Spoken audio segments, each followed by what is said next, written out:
Baik,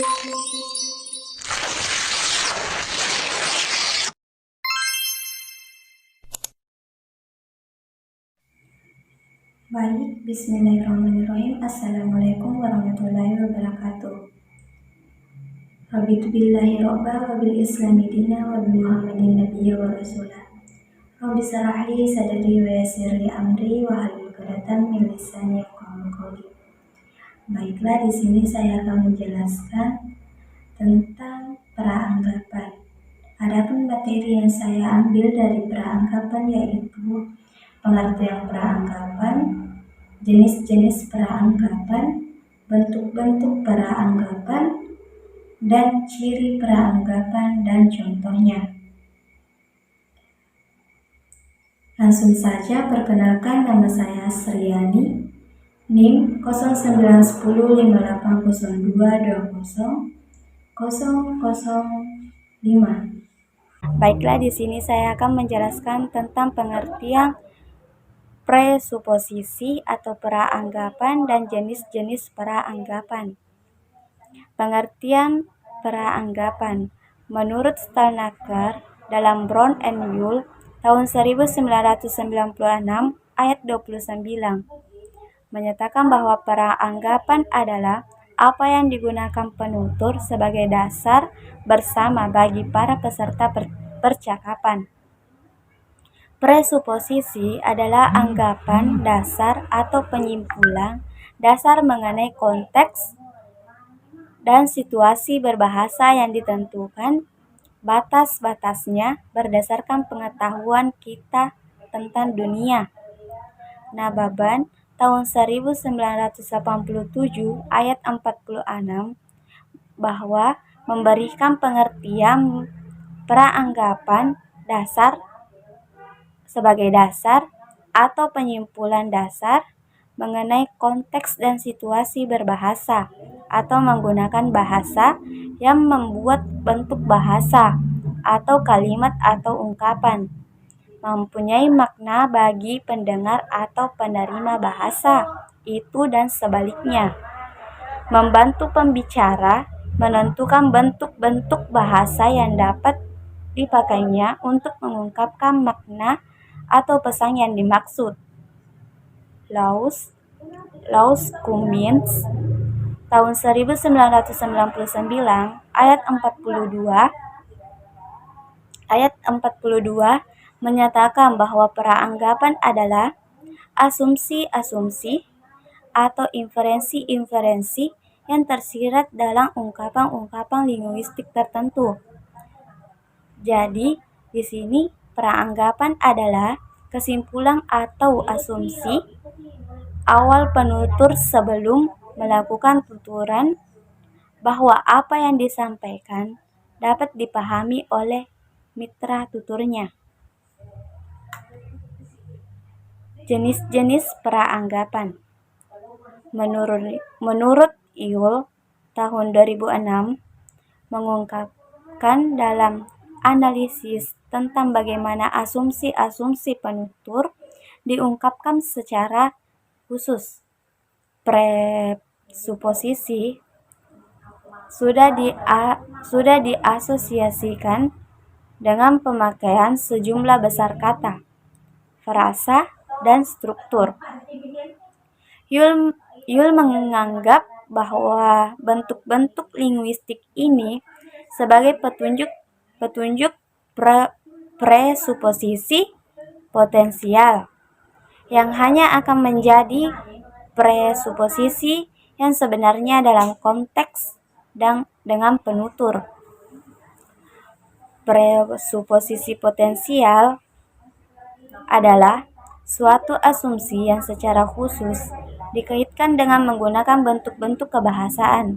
Misalnya menggunakan kata menyesal dalam kalimat Sofyan menyesal telah melakukan itu yang mengandung asumsi bahwa Sofyan sebenarnya melakukan itu. Presuposisi potensial terbagi menjadi 6 jenis, yaitu yang pertama, presuposisi eksistensial. Presuposisi eksistensial atau existential presuppositions merupakan presuposisi yang ada tidak hanya diasumsikan terdapat dalam susunan posesif, tetapi juga lebih umum atau lebih luas lagi ke dalam frasa nomina tertentu. Praanggapan ini menunjukkan kepemilikan, tetapi lebih luas lagi keberadaan atau eksistensi dari pernyataan dalam tuturan tertentu. Praanggapan eksistensial menunjukkan bagaimana keberadaan atas suatu hal dapat disampaikan lewat praanggapan.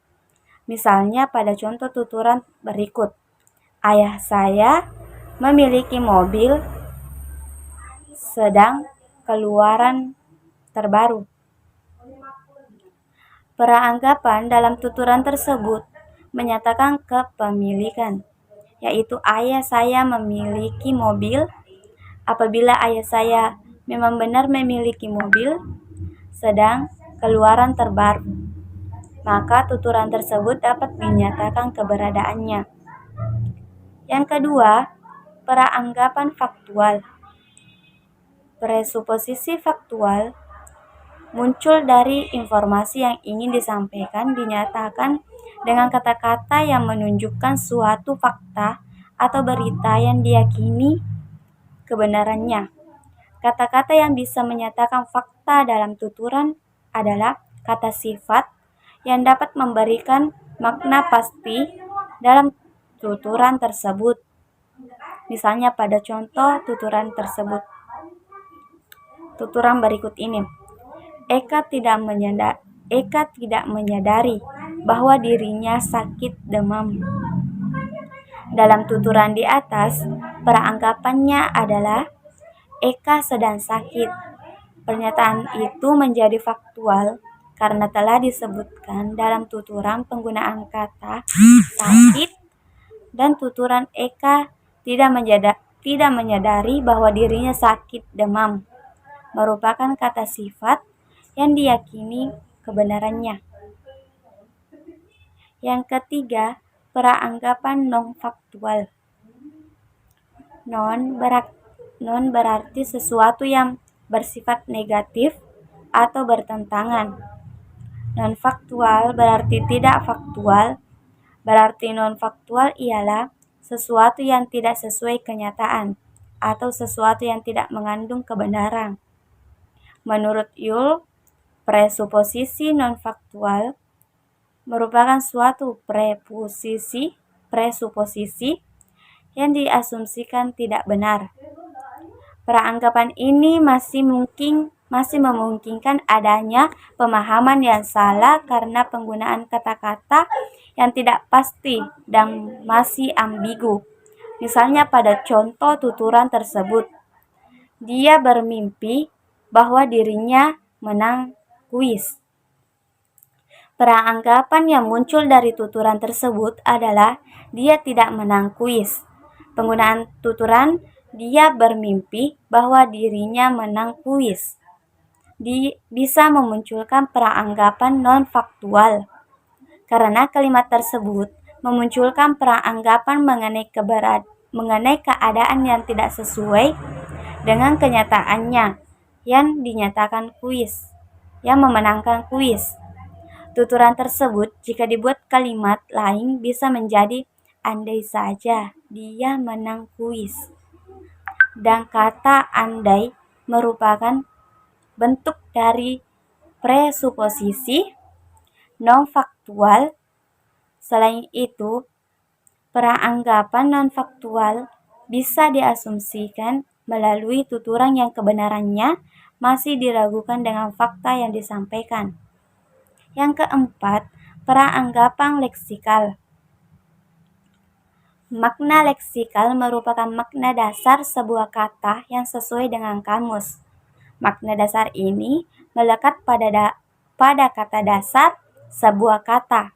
Yule tahun 2006 ayat 47 menjelaskan Pada umumnya, di dalam presuposisi leksikal, pemakaian suatu bentuk dengan makna yang dinyatakan secara konvensional ditafsirkan dengan presuposisi bahwa suatu makna lain yang tidak dinyatakan dipahami. Peranggapan ini merupakan peranggapan yang didapat melalui tuturan yang diinterpretasikan melalui penegasan dalam tuturan.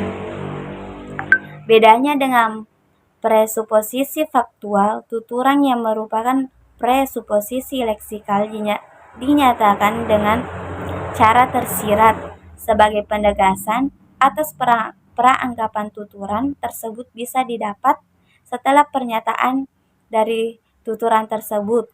Misalnya pada contoh tuturan berikut ini. Pak Sugeng berhenti kerja. Peranggapan dari tuturan di atas adalah dulu Pak Sugeng pernah bekerja.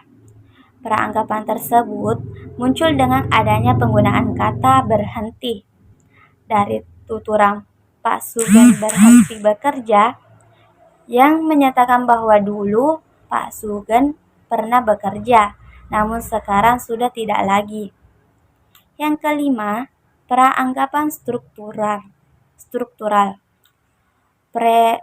Presuposisi struktural merupakan struktur kalimat-kalimat tertentu yang telah dianalisis sebagai presuposisi secara tetap dan konvensional bahwa bagian struktur ini sudah diasumsikan kebenarannya. Yule tahun 2006 ayat 49 menyatakan peranggapan struktural merupakan peranggapan yang dinyatakan melalui tuturan yang strukturnya jelas dan langsung dipahami tanpa melihat kata-kata yang digunakan. Misalnya pada contoh tuturan berikut ini. Silahkan mencoba produk kecantikan tersebut. Tuturan di atas menunjukkan peranggapan yaitu ada produk kecantikan. Peranggapan yang menyatakan produk kecantikan sebagai objek yang dibicarakan dapat dipahami oleh penutur melalui struktur kalimat bertanda seru atau diakhiri tuturan yang menyatakan ajakan. Selain itu terdapat makna mengapa dalam tuturan silahkan mencoba produk kecantikan tersebut yang bisa saja mengandung makna bahwa jika mencoba produk kecantikan tersebut, kulit akan menjadi cantik, putih, dan lain sebagainya. Dan yang keenam, peranggapan counterfaktual. Presuposisi counterfaktual adalah peranggapan yang menghasilkan pemahaman yang berkebalikan dari pernyataan atau kontradiktif.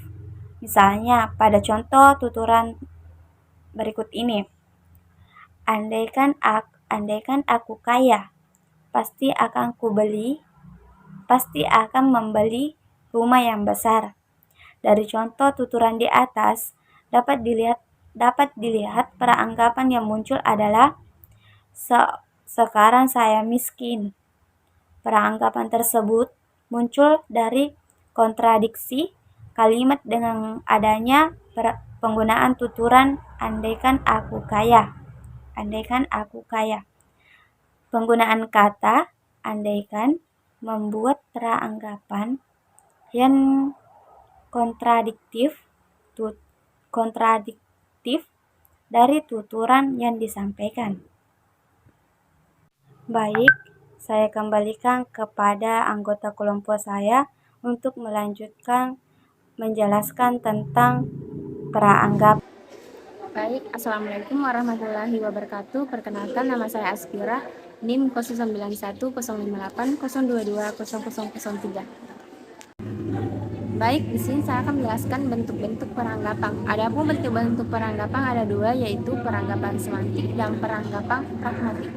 Adapun peranggapan semantik adalah peranggapan yang dapat ditarik dari pernyataan atau kalimat melalui leksikon atau kosakatanya. Contoh, Bulusi tidak jadi berangkat kuliah, anak bungsunya demam. Sedangkan peranggapan pragmatik adalah peranggapan pragmatik, anggapan yang ditarik berdasarkan konteks suatu kalimat atau pernyataan itu diucapkan.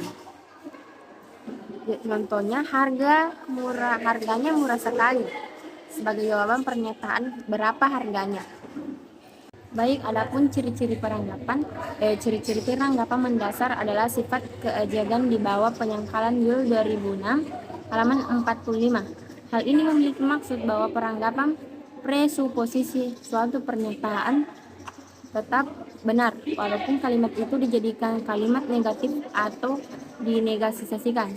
Sebagai contohnya itu, 1. Gitar Budi itu baru. Jadi maksudnya peranggapan di sini adalah Budi memiliki gitar. Terima kasih. Itulah tadi yang sempat saya jelaskan dengan rekan teman saya mengenai peranggapan. Lebih kurangnya mohon dimaafkan. Billahi fi sabilil haq fastabiqul khairat. Assalamualaikum warahmatullahi wabarakatuh.